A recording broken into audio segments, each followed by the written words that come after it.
What would the world look like if people felt like they mattered? Welcome to the Lead with Love podcast, exploring what it means to lead with love in business and life. I'm your host, Jada Selner, and in this show, I'll share meaningful conversations to help you, the creative, the entrepreneur, the world changer, reach more people, go after your dreams, and serve your community with love. I appreciate you joining me. Now let's get cozy and start today's episode. In today's conversation, I'm introducing you to a dear friend of mine, Jonathan Fields. He's also a mentor and the spark of my speaking career, and we talk about building long-term versus chasing trends to optimize short-term results and how to sustain building a community without losing the magic, and the backlash of screens and how being connected is not the same thing as actually being with somebody. What drew me to Jonathan is he's a dad and a husband, an entrepreneur, and an award-winning author. I'm actually featured in a chapter of his latest book, How to Live a Good Life, Soulful Stories, Surprising Science, and Practical Wisdom. And he has founded a mission-driven media and education venture, Good Life Project, where he hosts the top-ranked podcast called Good Life Project with millions of downloads and a global audience. And he leads an international community in the pursuit of life well lived. So definitely get cozy in this conversation. One thing that I just want to say is it is an honor to be on this cozy conversation with you because you have been a mentor of mine, now a good friend. You're one of the few people that I look up to in how you lead in business and life. And so I'm just so honored to get to unpack the genius behind the creativity and the output that you put in the world and just being able to share this conversation with others. So thank you for being here. Okay, so now you've just raised the expectation bar. So yes, Jonathan is amazing. Just a dude trying to survive. Thank you so much for inviting me to be on this awesome new adventure of yours. And it's been likewise, it's been so much fun. Yeah, like knowing you first as somebody who's contributing meaningful work to the world, and then as a friend and as a businesswoman and a mom and a partner. So it's awesome to sort of be a part of that journey as well. Thank you. And I want to share how we actually how I first met you digitally online. I was actually Google stalking Marie Forleo, which we have an interview that's coming up. And I watched your interview of Good Life Project when it was video based and got to learn about Marie. And then I was like, wait, who is this guy, Jonathan? And one thing, I signed up for a program called Aligned Entrepreneur Lab. And that was where I really was like, oh, this is my person, someone who is leading with love in business, but also leading with love in life and with family. And so my first question for you is, what is leading with love? When I ask you that question, what does that mean to you and how you put that into practice in your business and life?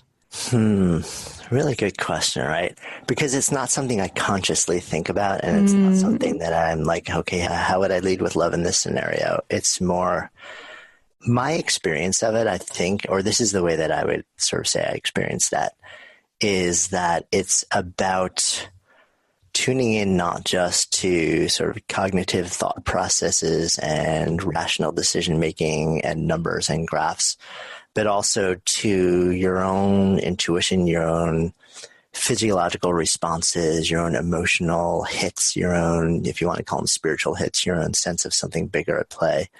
And also thinking about what you do in the world and how it affects other people, and making decisions that sometimes are in the name of something bigger, something longer term, something more visceral and more nuanced that is in some way heart-based. I'd love to say I can get more granular than that. Yeah. But for me, It's almost like the moment I try and put words to it, I do injustice to it. Yeah. You mentioned the long-term piece about that. So in your own business today, is there something that you're working on that has that more long-term trajectory? Yeah, I mean, pretty much everything. I think in part because from a business standpoint, I'm kind of a lifelong entrepreneur with a really odd left turn as a lawyer for a chunk of years, but I was the lemonade stand kid. And if you survive in the world of building businesses, what you kind of learn pretty quickly is unless you want to be a trend chaser and somebody who's constantly screeching to like big highs and then big crashes, you have to start focusing on what am I building over a longer window of time, even if it means not necessarily saying, you know, this is the thing that's going to optimize for short-term returns. So for me, you know, well, an interesting example is what we did with the Media for Good Life project, right? So if you look at it, we started out, and like you mentioned, you first discovered me because of an interview that we filmed. And we were producing a video series for about 2 years, and we filmed on location with a crew and all this stuff. And I was in it for long haul, you know, for when I started, because I was thinking, you know, like, let me do this for a couple of years and see what it feels like and produce at a whole different level than almost anyone was producing interview shows on video back then. And I got to a point where, you know, eventually we were a couple of years in, and I started to realize that there were a whole bunch of things about audio that I liked a lot better. And that I saw that audio, there was nothing super big happening in audio, right? Mm-hmm. You know, at that point, a lot of people probably looked at podcasts and they're kind of like, this is kind of stupid, actually. You know, like, isn't this the thing that, you know, has been slowly dying for a long time? It just hasn't finally bit the bullet yet. Yeah. And I was like, you know what? There's something about the medium which is really interesting to me, is fiercely intimate, where people get real a lot faster. And as an author also, I know that over the years when I've been interviewed for a lot of radio, there was something about being in the studio with two close microphones and headsets that just felt really different and moving. And I loved the form of expression and the form of interaction. But it was a gamble to go from a fast-growing, successful video series to decide to wind that down and bet on audio. But I kind of was like, okay, so I started thinking longer term. And I was like, okay, so how do I serve in a way that lets me be fully expressed and also is going where I think in my gut I feel the market may be going. And long term, I was thinking I like to produce long-form content, you know, so people don't consume an hour of video. It just really doesn't happen. So even though we were producing video, it wasn't really, people were listening and not watching. Totally. And I saw everybody is on the go. And I saw, okay, so my guess is that anyone who wants to produce long form, you know, like experiences or content, eventually there's going to be a really big shift to audio for that. There has to be. That's the only way it's going to be consumable.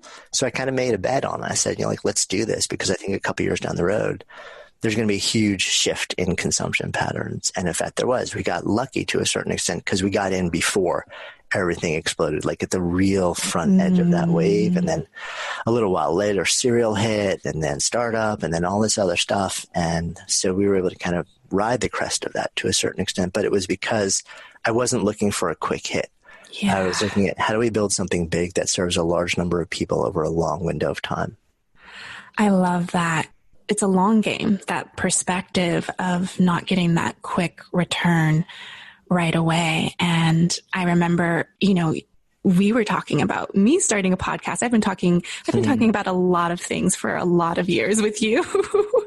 And you're like, you know, like, you gotta be in it. And I was like, I'm not doing it for this immediate fast list building growth or anything. I'm like, I just want to use my voice. I want to show up and serve and add value to the world. And this is a way that will be fun and light and easy for me. And I'll get it wrong and I'll mess up. I'll fall on my face. But actually that experience is fun for me, that I'm not in it for a quick ROI as far as return on investment, but actually return on impact. And I think, to me, I think that's what building community is all about too, you know, and I'd love to talk a little bit about that with, you know, you have the Good Life Project and you have this community of gleepers who love you. You know, work alongside your wife, Stephanie, and you've built this family, the GLP family. And I'm curious, what do you feel are the ingredients that you've kind of mixed into the GLP family recipe to really build that community? Yeah, it's a great question. Something I think about a fair amount because we're constantly trying to figure out how do we sustain what we have as we grow. You know, you've been to once a year, we do an adult summer camp. And as we grow and that gets bigger and bigger, we keep asking ourselves, how do we preserve the magic? Yeah. You know, how do we scale this to a certain level where we're serving as many people as we think we can serve, but we don't lose the absolute magic of what this experience is about? And in fact, part of that has been setting a cutoff. So basically, as of last year, we're not growing anymore. You know, we sell out early, but we're not going to add the number of spots to it. So part of it is understanding what is sort of like, what's the outside side of the container that you can create and then hold that will allow people to feel the way you hope they feel and unfold in the way you hope they unfold and come to a space of vulnerability and openness. And that's, you know, there's a lot of experimentation there. So we keep sort of playing with that. But some of the bigger ingredients that we've learned through both creating everything from programs that are, you know, a couple days to 12 months to like, you know, helping manage online communities with thousands of people to on the ground experiences, is that there are a couple of things that I think are critically important. One is that you have established a very clear statement of values and beliefs. You know, I call that sort of an ethos. This is what we're about. This is what we believe in. If you're about this and if you believe in this also, and you see the world this way, then hey, you're probably one of us. So come on along. So I think that's a big sort of opening move to invite people into community. Then I think the next thing that has to happen is you've got to figure out how to create safety. Because without safety, nothing else matters. It doesn't matter if everybody believes the same thing or sees the world through a common lens or they're working towards something similar. If they don't feel safe in community, nothing happens. There's no bond, there's no relationship, there's no revelation, no vulnerability, and no connection.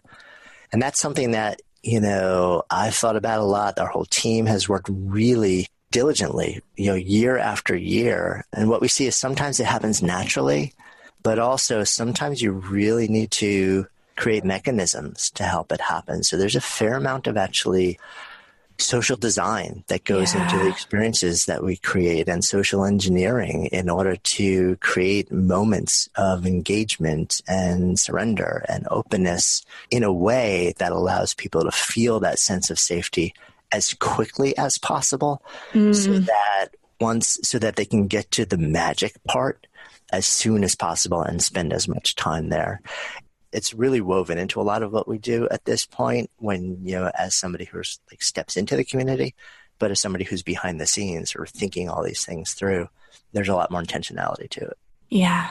And from a tangible perspective, what do you have in place as far as team or kind of like those family systems, those rituals or routines or anything that kind of like keeps the glue of the community and the family together? Like, what does that look like behind the scenes for you? Is it just you, Jonathan, like loving up on your people, or there's more to it, right?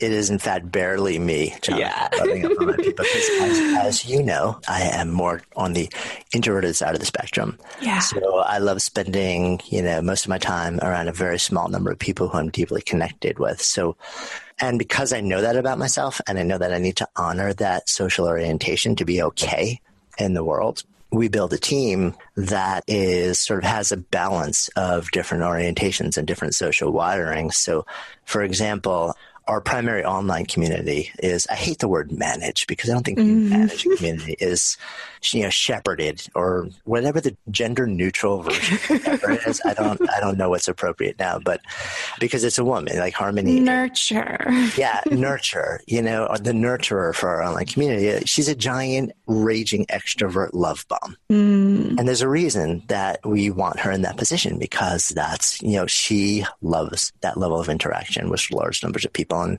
she's there and she welcomes people in and engages in conversation, creates the prompts. And the same thing when we bring together people in person, at camp, for example, we have a smallish core team. And then we have a team of maybe a dozen people around us who are more of the primary staff. And the vast majority of them, again, they're like party entertainers, basically. They have giant hearts that, want to go out and just, treat people beautifully. And all they want to do is be around people. Yeah. And their job is sort of like to play that role while we get to kind of be a little bit quieter and monitor and build and do the business that we need to do. And I'll step out of that and be public for, a hot minute. Yeah, I've seen the golf cart drive-bys on Camp GLP. Yeah, and then I'll vanish back away, and I'll step out, and I'll vanish away. And so I kind of have learned, the way that works best for me. And we've learned because we do need a very forward-facing group of people to help really engage as the size of what we're doing grows. We're pretty intentional about looking for that and also just attracting it. I mean, our community, we draw from within. So it's an amazing group of people it's kind of like every time we do camp, we feel like we're getting the band back together. Yeah. Like our core staff gets on planes, trains, and automobiles from around the world because we probably all pay just to do it because we love playing with each other for 5 days. Yeah. It's like the Gleeper family reunion. Yeah.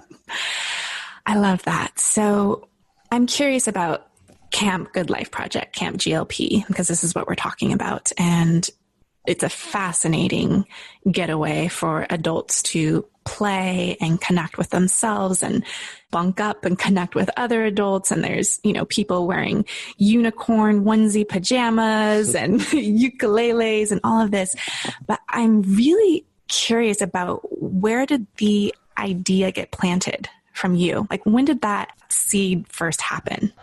I think the seed's been planted actually for a while. You mentioned that I work with my wife, Stephanie, so we're partners in the business, and Camp GLP is largely her baby. Her and team that work mostly under her are really responsible for that. But the idea has been in our heads in different ways, shapes, and forms for years and years and years. Years back, we had thought about taking over like some sort of event center or opening a retreat center, and we've been running events or doing trainings for a really long time in various ways. But this just kind of felt like a moment in time where it's like, wouldn't it be cool to get all these different people together and create this space? We had no idea if anyone would want to come. We were just like, let's give it a shot and see. So we ended up, making a really big bet because we do it at a kids' sleepaway camp after they leave. And of course they hose the place down for a few weeks. And then we move in and we take over a 130 acre, beautiful sleepaway camp. And we didn't want to share the camp with any other groups. So we actually had to commit to buying the camp out to make sure. And we had no idea. And this is a big number. And we did it because we're like, you know what? We just have faith that we'll create something kind of magical. So the idea was really just to create a place where people could come, drop the facade, step out of their everyday lives, change their physical environment, reconnect with nature, and have conversations that were not about networking, that were not about, the latest sort of like business stuff. That might be a part of it for sure. There's a lot of learning and workshops and stuff like that, but it was fundamentally about just being able to exhale in a beautiful natural environment and be communal with other people. The big difference between something like camp and a traditional event is that you're actually living communally with people for 3.5 days, And so that's 24/7 for 3.5 days. So if you go to an event, the event is over and then maybe, people go grab dinner together or maybe they go dancing that night or something like that. And a lot of people just split and go and do their own thing. Here, it's like you're all in one place. Yeah. And what we found is the magic really happens not during the workshops or the lectures or the keynotes or the activities. The magic happens at 10:30 at night when 3 people who came from 3 different countries find themselves, in a bunk, and they start talking and discovering these incredible similarities in life and experience and beliefs. And then they go and they hang out on the lawn and they lie on their backs, and you can see every star because you're not in a big city where it blanks it out. And you just talk until 3 a.m. It's those serendipitous moments that don't happen in your traditional event. And that's why we wanted to make it something which was much more, kind of residential and communal. Yeah. And I think as technology is increasing, we're more connected than ever, but we're feeling this feeling of disconnection. And so you're actually getting people to unplug, get away from behind their computers and actually play face to face, heart to heart. And I know putting an event, a physical space event is not inexpensive, right? And so I'm curious for you, as you see the online space, right? I feel there's something shifting, there's something changing. And I'm curious, what do you kind of have your eye on between this, needing to be present in this online world, but wanting to really create those physical in-person connections? Yeah, I think you keyed in on it with your question and with your observation that we've never been more connected in the history of humanity, yet more alone. Being connected is not the same thing as actually being with somebody, as actually knowing somebody, as actually being in relationship with somebody. And I think we're feeling the backlash of the screen. We have a physiological need to belong. Yeah. And when we don't have that need satisfied, physiological and psychological, when we don't have that need satisfied, we feel pain and we feel isolation. And isolation is one of the most dangerous things. Sustained isolation is one of the most dangerous things that anybody can have in their life. And that doesn't mean solitude. That doesn't mean, we all have passing moments of loneliness or windows, but sustained loneliness and isolation can be massively destructive. I think we're starting to feel that, especially these days. We can be surrounded by people, but astonishingly lonely. We can be, immersed in hours of screen time and constantly seeing what everyone around us is doing and be fiercely alone. And I think we are feeling the pain of that at a level where now it's rising to the surface. And I think for a long time we felt the pain, but we didn't entirely know what the pain was associated with. We just kind of knew things didn't feel good. We were uncomfortable, unhappy, anxious, agitated, lonely. And now we're starting to realize, oh, wait a minute. I didn't feel like this when I was a kid. Well, what's different? And I think part of it is we just spent a lot more time just being in the presence of people who are our people. Even if we weren't doing anything with them, just being around them, doing nothing completely intentional or meaningful. And online, for those who can't find that, it's a great starting point, but it's not a complete solution or substitution. Yeah. And I feel like when you bundle in, no matter where you fall on the political spectrum, you bundle in last year, at least in the United States, there is such a ramping of the feeling of separation and anxiety that whatever pain you were feeling before has been magnified dramatically. And we're just desperate to be in community with people where we can let our guard down, just be ourselves, breathe, where we feel safe, having real conversations about things that matter and know that we will be protected. The conversation will be protected. I think that has really amplified what's been going on also. I mean, we facilitated a day-long conversation at camp last year. It's called Race, Love, and Liberation, which was led by Rev. Angel Kyoto Williams. And it was really powerful for a lot of people. And I wanted to do that because I said, with what's going on in the world today, this is one of the few places where we can have 425 people together having tough conversations and asking hard questions and sharing things about themselves that maybe they're not even happy with or comfortable with, and knowing that it's going to be okay. You can have that conversation. Yeah. And I think we need more moments to be able to do that these days. What was kind of an insight or aha or takeaway from that race, love, liberation conversation? I'm so curious. There were so many. So Rev Angel, who's just an awesome human. I love her. She's somebody who's with a really fascinating background. She is a Black, queer, Zen Buddhist priest. And just an awesome, brilliant human being with a giant heart and a scholarly brain and a really beautiful, open way of inviting people into the conversation.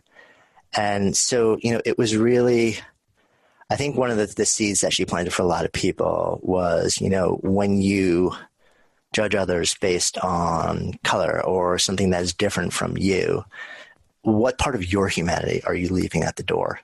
And then, we were pushed also to think harder about like, what is our role? Like what is the role of participating in a system where somebody is, where one group of people experience harm and another group of people experience benefit, even if you haven't chosen proactively, to be born into or be in that system, but you are not doing anything sort of to acknowledge the reality of that system or try and change it in some way, shape, or form. So those are really hard conversations to have in public right now because the public discourse is not a public discourse anymore. There is no middle anymore in public conversation. It's you take your stance, you stand your ground, and you fight rather than saying, look, we don't know which way is up.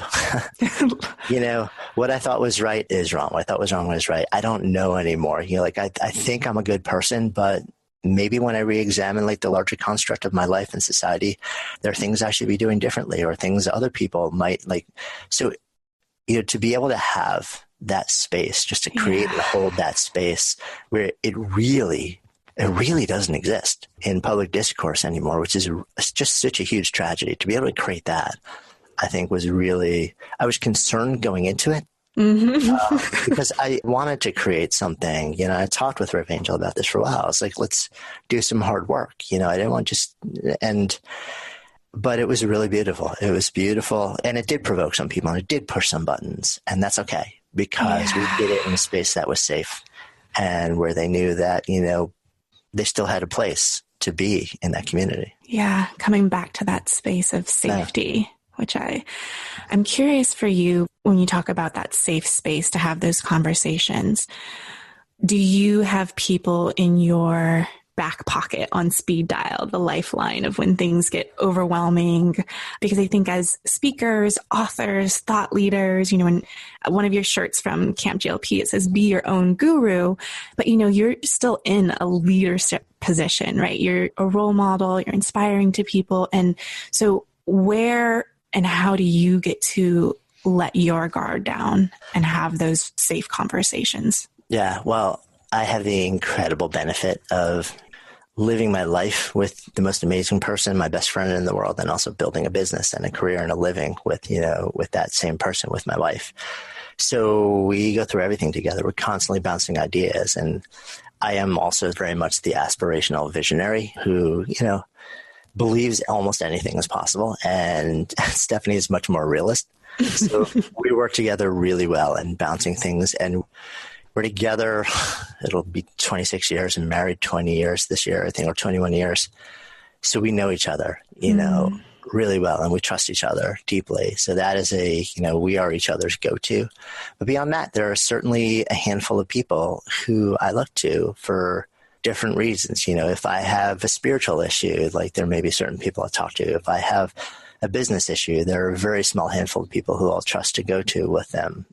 And part of the reason Good Life Project exists is because I want to find all of those different people and I want to sit down with them and I want to be able to ask them questions so that I can, I'm basically just constantly searching for teachers. And sitting down with them and asking questions. And, oh, by the way, we have microphones on so everybody else gets to hear their amazing answers too. But fundamentally, it's a selfish act. I have questions. I see the way they're living their lives and the things that they're creating in the world. And I'm kind of curious, how do you do that? And what can I learn from the way that you've done it? So you talked about possibility. And I actually recently re-listened to an episode. It was a solo riff that you did on Good Life Project. And I'll link to it in the show notes, where you were basically talking about the behind the scenes of the book writing process. And there was a part to me that really, really just resonated because you basically had two strikes, right? You wrote a manuscript. The publisher was like, this isn't it. You wrote another one. They're like, this isn't it. And then you wrote that third one, which is the one that we're able to physically hold in our hands. But what I thought was so interesting was that you were like, this is what I really want to talk about. But it was also very uncomfortable for you to talk about the thing that you truly want to speak and write about. So just curious about that process for you, because I think we all struggle with saying what we really want to say, like a fear of judgment, or like what was going on in your head during that time of getting to the truth of what you really want to say? And what was that hesitation? So what happened with me with the last book was actually a little different than that. If I'm being really honest, the first draft was probably closer to that. The one that was never published, but that actually, interestingly enough, is about to see the light of day in a radically different form, because all the stuff that we're working on behind the scenes and building right now is based on sort of a core, I don't know, call it bit of intellectual property that was the center of that first manuscript. But when that manuscript was set aside, the whole idea was set aside with it. And I started going back to it and saying, nah, this is something deeper that needs to be built and built out and sort of be shared. So for me, it was more disconnect with expectations and understanding a market. I had written 2 business-oriented books before. And one of the things, my sort of approach to writing a book has been sort of I try and do a bit more of a deeper dive, science meets story. And I did that with the first manuscript, and that wasn't really the type of book that my publisher was looking for. They were looking for a book that was kind of fit more of the formula of the types of books that they published. And this was a new publisher for me. So we were doing a dance of getting to know them. I knew that they were a very different type of publisher, but I also knew that, they knew the type of book that I wrote. And I guess we weren't entirely on the same page about the type of book. So when I turned it in, and they basically said, there's a lot of good stuff in here, but this isn't it. We had a long meeting and we tried to figure out, well, what is that thing? And we came together in what I think we both thought was, a better approach. So I went out and I wrote the second manuscript, which was entirely different. And I handed that one in. And I was like, okay, so this is a little bit more the style/formula of this genre and publisher. And they're like, nope, that's not it either. And we basically don't know what to tell you anymore. At which point I said, okay, so truth is, I haven't read a lot of books in this particular style genre. So maybe I need to hit pause and go out and understand this better. So in fact, I did. I went out and I bought all the top selling books and I read them, and I understood pretty quickly that there is in fact a pretty straightforward approach to writing all these books. It's pretty similar. And I wondered whether I would be okay writing that book. And so I went back to them. I said, I reorganized the table of contents to kind of match it. And they're like, yeah, this is it. And I said, let me see how I feel about writing it. So I wrote, I think, 4 chapters. And I was like, actually, I feel pretty good about writing it. I feel it's solid. There's a lot of value. There's enough of me in it. And it'll help a lot of people, and there's some really strong ideas. So I felt really good about continuing to write that, and I did. And that became the book, which I'm proud of. How to Live a Good Life is the name of the book, and it's something, it's out there in the world helping people, and there's a lot of great stuff. And in fact, you are in that book. Of course, you know that. Yes. Take a green day. Yes.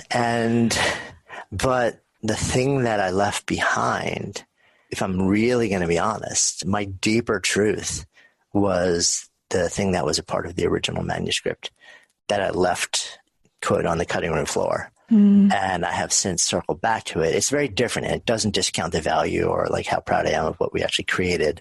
But this is a different thing. And it's almost taking a very thin slice of what's in this current book and blowing it out into something that is built around the primary question that people have really been asking me for years, and a sort of a unique philosophy around it. So I know you're going to be like, well, what is it? But is it top secret confidential? Top secret confidential, but it will be public relatively soon, like early spring. So amazing. Stay tuned. I'm so excited.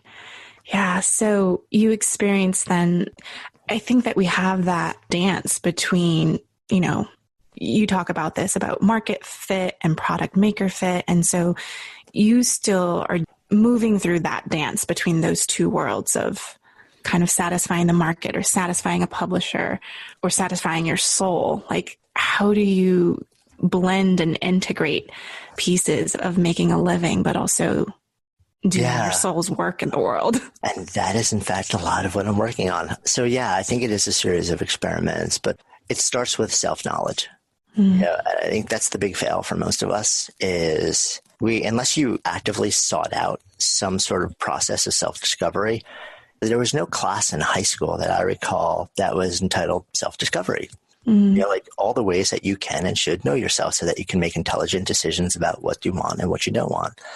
There wasn't that in college. There wasn't that in law school. So some people have sort of sought out explorations of that as adults under the sort of, umbrella of, quote, personal development. And there's some great processes and spirituality and Buddhism and whatever faith you may have. There's some great ideas and exercises and things to do.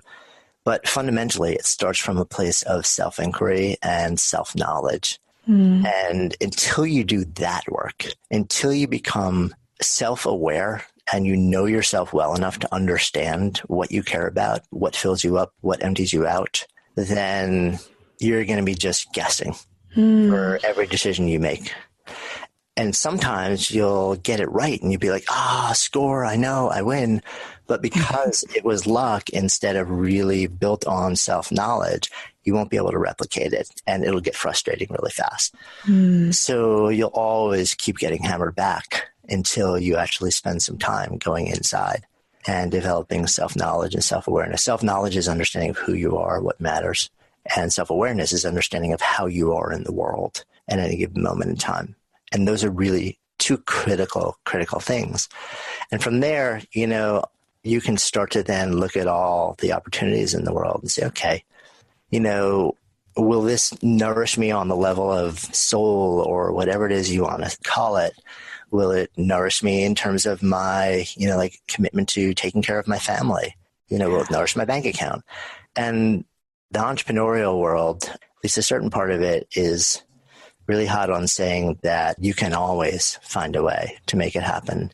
And I probably was one of those people for a lot of years. I don't believe that's true anymore, actually. Yeah. And I don't believe it has to be true. I don't believe that you have to fit, the square peg of financially supporting yourself and your family into a potentially round hole of doing the thing that you're here to do, which gives you a deep and meaningful sense of purpose and meaning and expression. It's awesome if you could make them overlap. And sometimes, you can, and I think a lot of people give up too early along the quest. But sometimes you actually can't, and that's actually okay. Sometimes it's actually better not to try and force it to be the same thing, because forcing it means that you bastardize it in the name of making something give you the money it needs, and then you have the money, but you so bastardize what made it the expression of who you are that you are now perpetually stifled, and you feel the pain of that instead. So sometimes if you look at, there's a book called Daily Rituals, which is really fascinating because it tracks the daily rituals of many of the greatest, most accomplished people in the world and in history, from painters to writers to business people to scientists. A really fascinating thing about that is that many of them, the things that they become well known for and acclaimed in history, they actually did on the side while they were like a postal clerk from 9 to 5 or something like that. Some of the greatest painters or sculptors, it was sort of like the studio model, like one for me, one for them. Right. I get commissioned to do this massive thing that I hate for a year, or that's just like, I don't hate, but it's really, I'd rather not be doing it, but it's allowing me the time and the stability to go and do this thing that I deeply adore. And I'm okay with that. I feel fully expressed between the blend of the two of those. And I feel good that I'm covering my sense of financial responsibility in the world. So I don't know, that's my lens on that these days. Yeah, no, I love it. I love it. And I can see that's how you move through in the world of, it seems like my observation is that you're looking for things that feel a little bit, not like effortless, but it's like if something's starting to feel too hard or you're pushing, it's like, maybe not right now, but will be an opening possibly later. Yeah. I mean, I don't know if effort would be the way, because can we curse on the show? I work my ass off, as I know you do, and so many others that I know do. There's no 4 work week or work day or anything. No. And for the most part, I love a lot of what I do. And at the same time, I like to work hard, and I actually don't believe that if something is hard, it's necessarily wrong. I think no matter what it is, no matter how well aligned it is with you, you will always hit thresholds that you have to step through that are brutally hard, because those are tests / windows into sort of the next level of expression. So just because something is hard or gets hard, that doesn't stop me or doesn't signal to me that it's not right. And I think it's a mistake to sort of think that that's how life works. What I do look at is like the larger circumstance. If it's really hard and it's hurting me in different ways or stopping me from doing things, or if I feel like it's hard and it's actually not, the more I learn about it, the more I realize it's not what I thought it would be, or doesn't have the potential I thought it would have to bring me to a place that I want to go, or to express myself in a way and a level that I want to feel expressed, then I'm pretty good at hitting pause, zooming the lens out, and being like, okay, I'm done. I have built a couple of companies that were very successful, and then literally, sold them, turned over the keys, walked out, and been good, because they had gotten to a point where I was complete with them. They weren't falling apart. They were, they continue on to this day. I had reached a point where I was complete with them, and I wanted to move on. Like the thing that was nourishing to me about them was no longer nourishing, and I wasn't willing to invest the same amount of my own cognitive and emotional bandwidth and my time in them anymore. So I'm pretty good at letting go of stuff when I realize it's no longer my stuff. Yeah. Do you feel the first time, because, you were in my corner, I remember asking you the question, as I was considering exiting Simple Grain Smoothies and selling my half to my friend and business partner, Jen. And I was like, just asking you, am I crazy? I remember that conversation. And you were like, that's not the question you should be asking. The question is, does magic strike twice? And the answer is yes. And that, I still hold on to that. And it just created this internal shift of it's not like there was anything wrong or that I'm crazy, but there's just I'm complete and there's something new. But I definitely went through a very long process of doubting my completeness with it. And so in your experience for the first time of kind of closing the loop and letting go, was it easy? Remarkably, yes. And I think also part of that is because of the way that I'm wired, which is somewhat different than you. I'm a maker. I love the process of going from nothing to something and building it to a point where it's got its own life. It's got its own legs. It's self-sustaining and growing. And I have never, for some reason, I don't know why, I've never really defined myself identity-wise by the thing that I've created as much as by the ability to create. So that, I own a yoga studio in New York City for 7 years, and I was, and I taught. So I taught yoga for 7 years. I had a community of amazing people, and I sold the company. And the last class that I taught there, nobody knew that it was my last class until I was done teaching. And I brought them up from Shavasana. We were sitting there as a packed room of people, and everyone's eyes are closed for some parting words. And I shared, you have just attended the last yoga class I'll ever teach. And I was choked up, and there were tears because, of course, I'm these beautiful human beings, many of which had been my students for years, and we were connected. And at the same time, a few weeks later, when I walked out for the last time, I felt good. I was okay. And I think a lot of that has to do with the way that I derive my sense of identity. Yeah. I'd love to hear a little bit more about that. I feel I'm still learning that process, but a lot of people, this is that self-knowledge inquiry too, as well, right? That we start to identify ourselves with the business, or I'm a mom, or just what would you say to people who are kind of hooking themselves into identifying with an output that they're putting in the world. Yeah, I think for some people it's actually kind of natural to identify with that.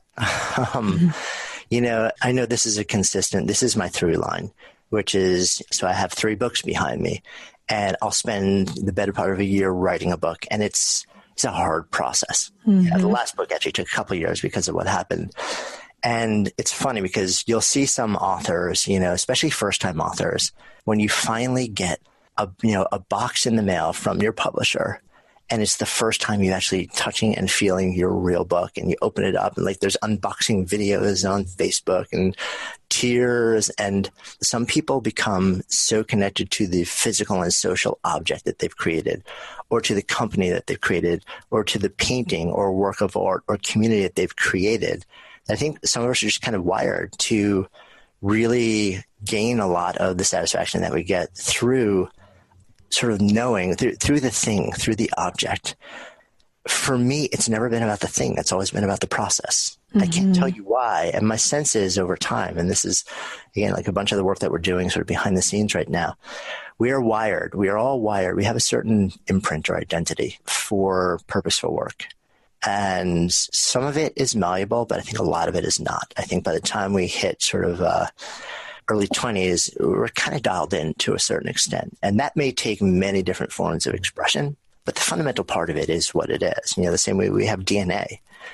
And, for me, I just know that's part of my wiring, that it's never about the thing. I was a painter as a kid, and I would paint canvas after canvas. And when it was done, I was like, oh, that's cool. And I was done. Whereas people would be like, oh my God. Or I would paint it on, I made my walking around money in high school painting album covers on jean jackets back when album covers were the coolest art on the planet.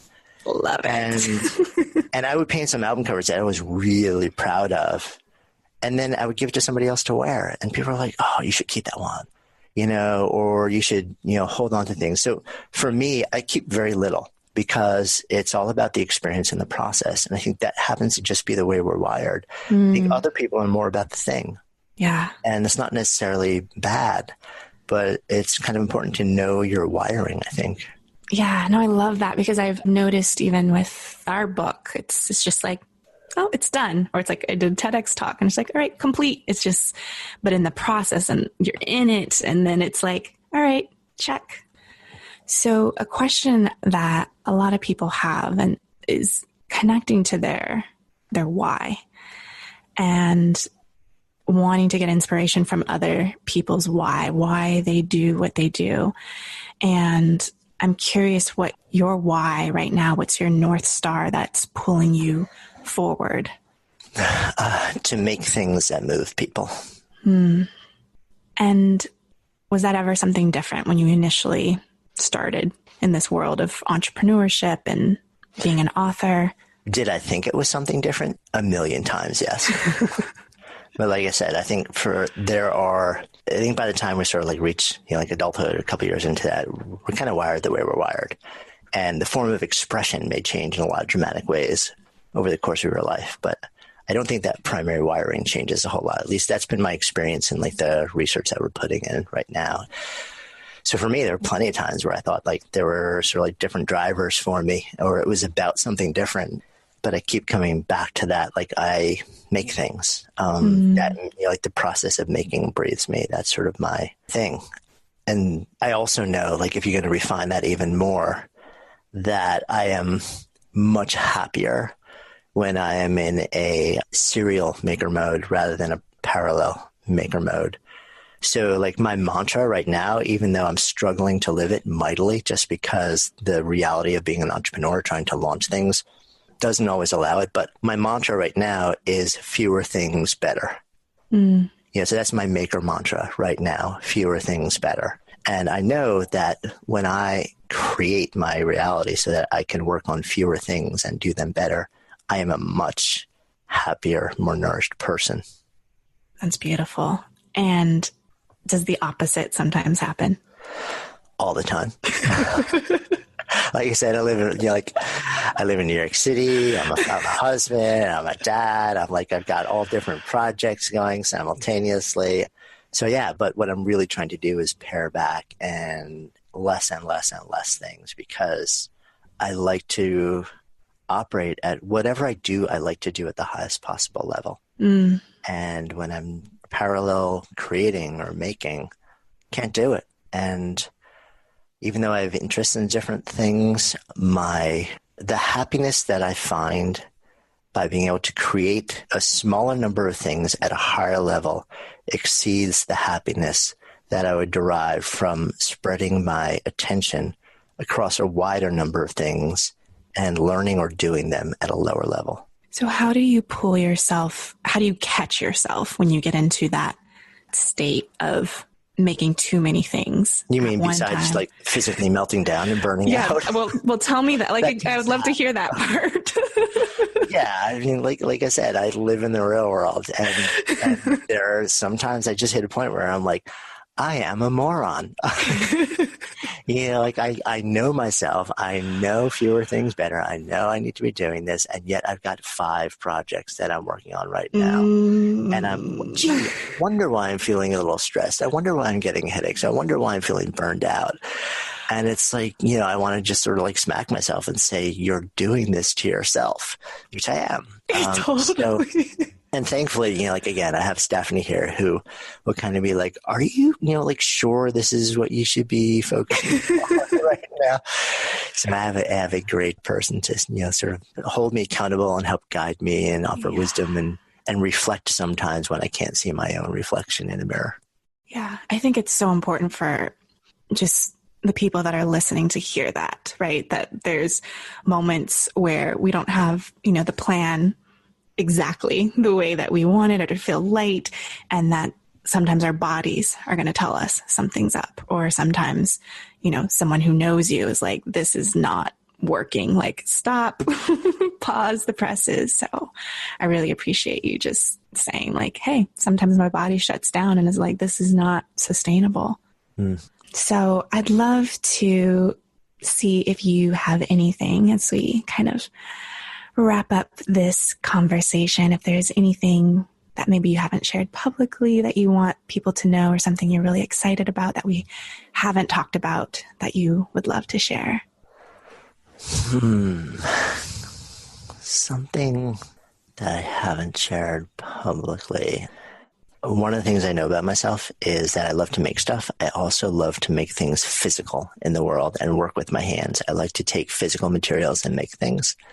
So, and I have been working in the virtual space for years now, creating experiences, books, products, courses, like keynotes, all these different things. And they're amazing, but it's not satisfying my Jones to physically make. So I will actually be spending a solid chunk of April this year in a small suburb in Pennsylvania, working 10 hours a day to learn how to build guitars with my hands out of wood. And I think it's just really important sometimes to get back to that physical, low-tech, analog making space if you're somebody who's wired that way. I'm like super excited to do that. Wow. Will any of them be for sale? I'm like, no. Trust me, I'm going to make one really bad guitar. And again, like very likely the process of making it is going to be more fun than actually playing it. It's not going to be pretty is my guess. Yeah.